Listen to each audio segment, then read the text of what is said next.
6:48 right now, time for the morning rush. Newly released body cam video shows the moment that a New Mexico mayor is pulled over for suspected DWI. Last Wednesday night, Lordsburg Mayor Glenda Green was stopped and admits that she had a few drinks.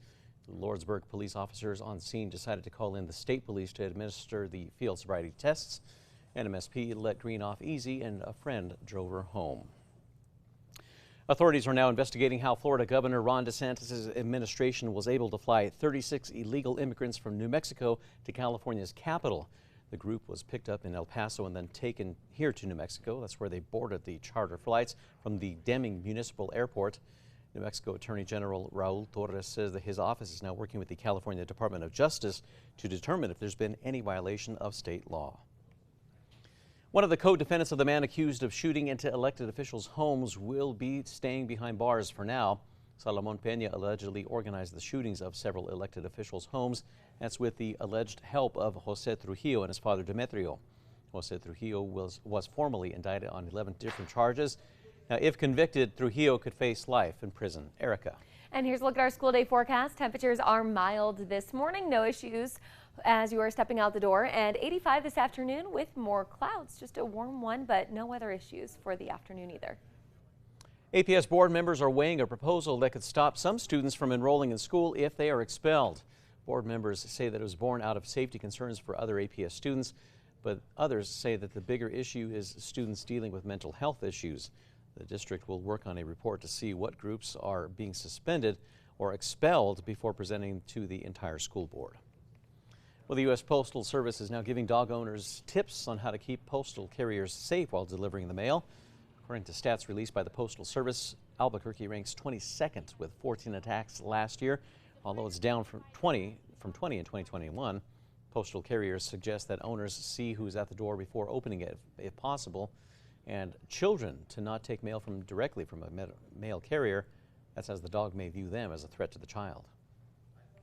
An Albuquerque woman says that Target refused to sell her a Pride shirt. Jessica Corley headed to the Target in Uptown to buy shirts for her family to wear to the Albuquerque Pride Parade, but she was shocked to find that scanning a kid's Pride shirt brought up the message, quote, "Do not sell." Target now says that on a national scale, it plans to remove items that are at the center of confrontational behavior, but is still committed to the LGBTQ+ community. Erica. And here's a look at our threat index. It is moderate today. We'll see a chance for some severe storms in the Northeast Highlands. An event is going to be held to commemorate the recent acquisition to help bring clean, reliable water to the Navajo Nation and the city of Gallup. PNM is collaborating with the Bureau of Reclamation for the acquisition of the San Juan Generating Station Reservoir. That's for that project to create a sustainable water delivery system. Albuquerque Pride held a candlelight vigil for the first time in 3 years. Organizers say that they wanted to honor those who have lost their lives to suicide. The march started in the International District and ended at Morningside Park. The group was also speaking out against policies being enacted in a number of states restricting protections for transgender people. Former President Trump has now been indicted on federal charges of mishandling classified documents at his Mar-a-Lago estate in Florida. 3 sources familiar with the case say the 7-count indictment involves the retention of national defense information, conspiracy, and obstruction. The indictment comes as the former president has now mounted another presidential bid. Erica.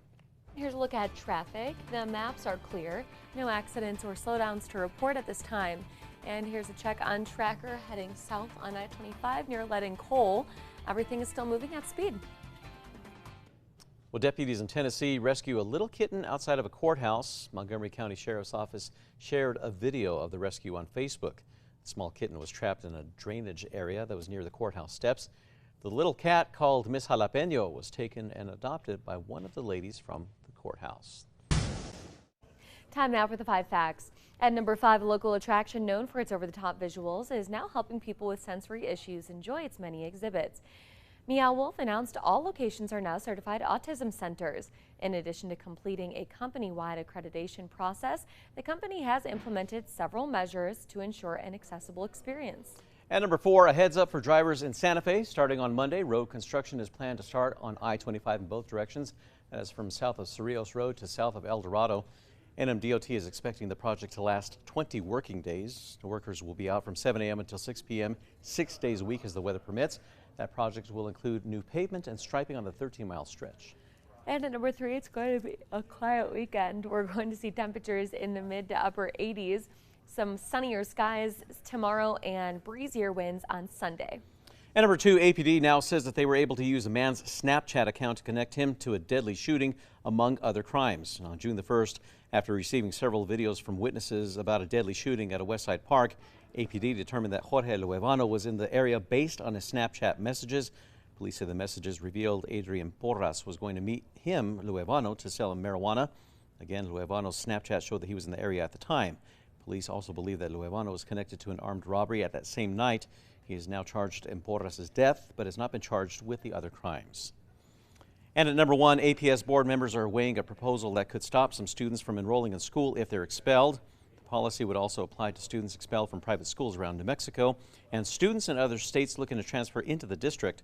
Board members say that it was born out of safety concerns for other APS students, but some have raised concerns over the long-term impacts. The district will work on a report to see which groups are being suspended or expelled. That's before presenting to the entire school board.